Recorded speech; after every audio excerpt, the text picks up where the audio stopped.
हाँ तो बच्चों, आज हम लोग हिंदी व्याकरण से रस को जानेंगे कि रस क्या है। तो रस, साहित्य में रस का अर्थ होता है आनंद।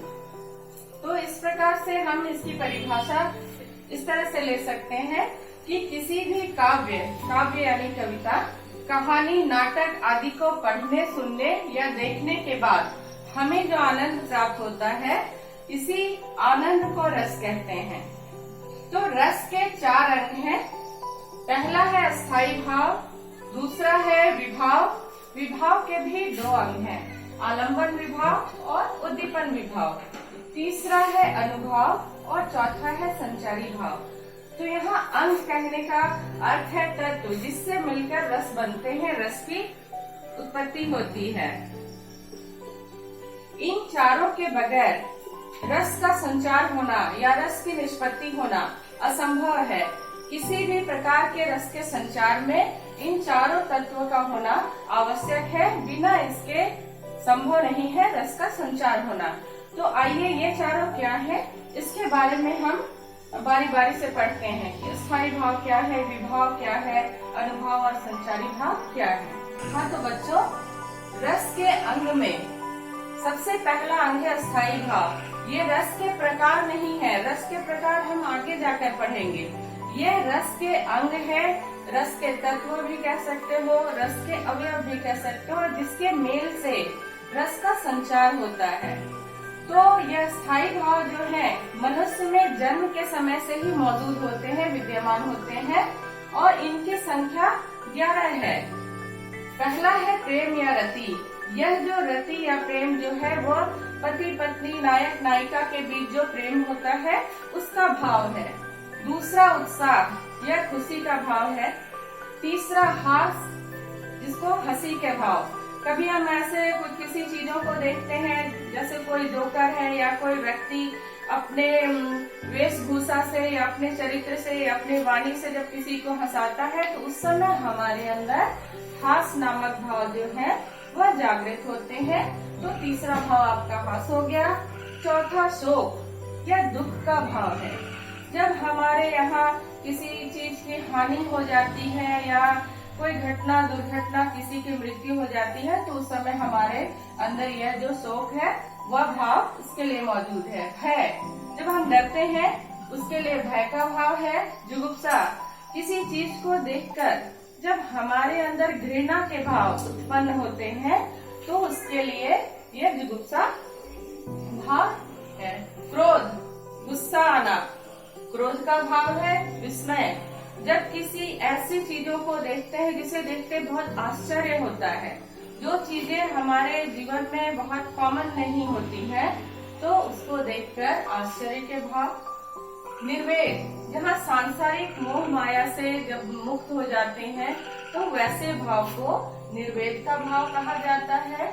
वात्सल्य, छोटे बच्चे को देखकर, अपने छात्रों को देखकर जो हमारे अंदर प्रेम की भावना उमड़ती है, तो वह वात्सल्य रस है। और ईश्वर विषयक रति, ईश्वर विषयक रति, जहाँ हम प्रभु की भक्ति में, ईश्वर की भक्ति में लीन हो जाते हैं, और तब उसकी भक्ति में लीन होने के बाद हमारे अंदर भी एक तरह के भाव का संचार होता है, तो वह है ईश्वर विषयक रति।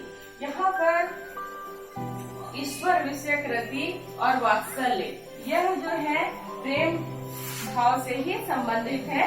तो इस तरह प्रेम का जो भाव है मनुष्य के अंदर, उसका क्षेत्र बहुत विस्तृत है। उसमें 3 तरह के भाव आते हैं। पहला है रति, दूसरा है वात्सल्य और तीसरा है ईश्वर विषयक रति। रस का दूसरा अंग है विभाव। तो विभाव स्थायी भाव को जगाने वाले जो कारण होते हैं, जिसे देखकर स्थायी भाव जगता है, उसे ही विभाव कहते हैं। तो विभाव मूलतः आप कह सकते हैं कि जो हमारे अंदर 11 तरह के स्थायी भाव मौजूद हैं, वो टाइम टू टाइम जगते हैं किसी व्यक्ति, वस्तु, स्थिति या परिस्थिति को देखकर।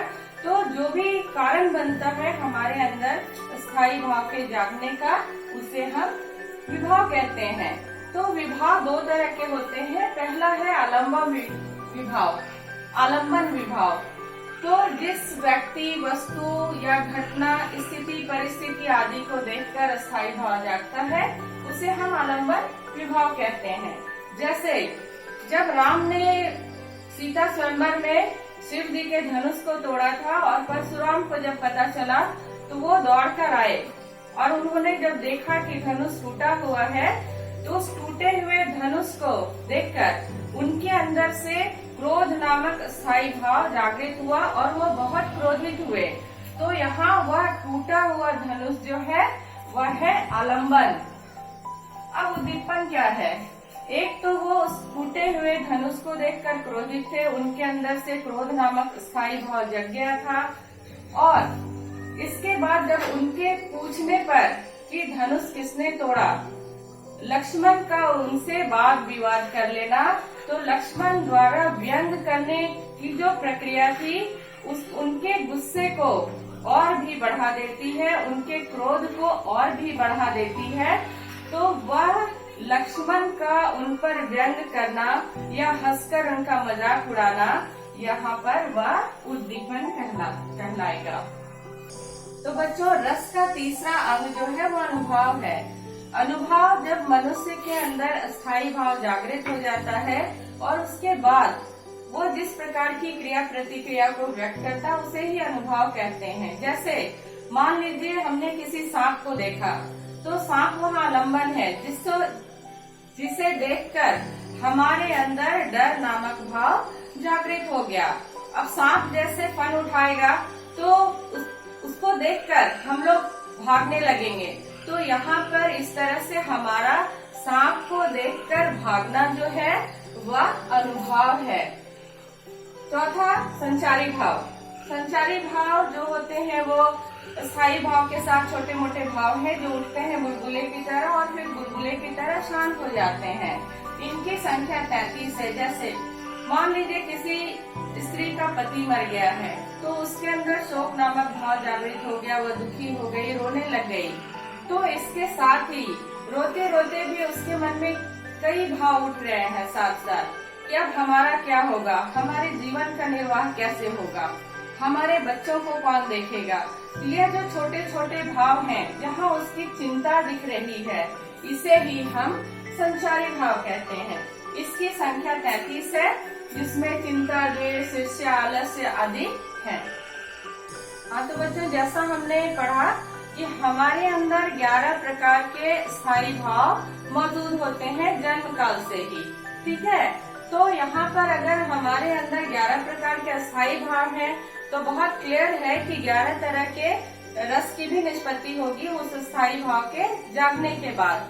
तो पहला स्थायी भाव है जिसे हम प्रेम या रति कह सकते हैं, तो वह श्रृंगार रस की निष्पत्ति होती है इस भाव के जागने के बाद से। श्रृंगार रस के भी 2 भेद है, संयोग श्रृंगार, संयोग और वियोग। संयोग और वियोग श्रृंगार। तो जहाँ पर नायक नायिका का पति पत्नी का मिलन होता है वहाँ संयोग श्रृंगार होता है, और जहाँ पर बिछड़न होता है वहाँ पर वियोग श्रृंगार होता है। दूसरा स्थायी भाव है हास, जिसका अर्थ होता है हंसी।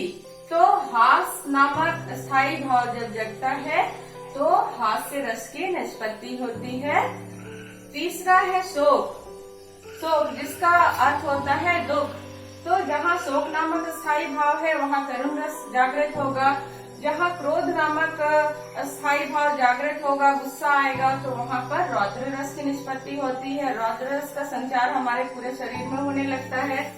जहाँ उत्साह या खुशी देने वाला भाव है, तो उत्साह नामक भाव के जगने के बाद जिस रस का संचार होता है उसे वीर रस का नाम दिया गया है।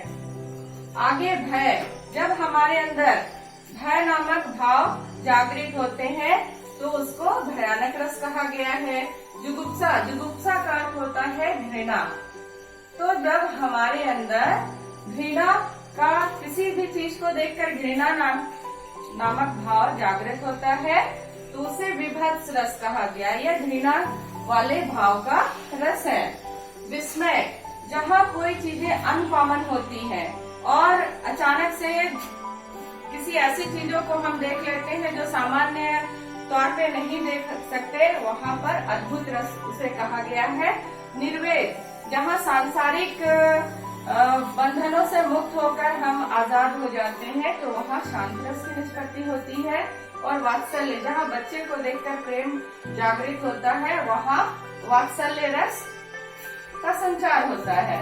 और ईश्वर विषयक रति, यहाँ जब किसी ईश्वर की भक्ति में हम लीन हो जाते हैं और उस समय हमारे अंदर जो भाव जागृत होते हैं, उसे ईश्वर विषयक रति कहा गया है। इस भाव के जागृत होने के बाद भक्ति रस का संचार होता है।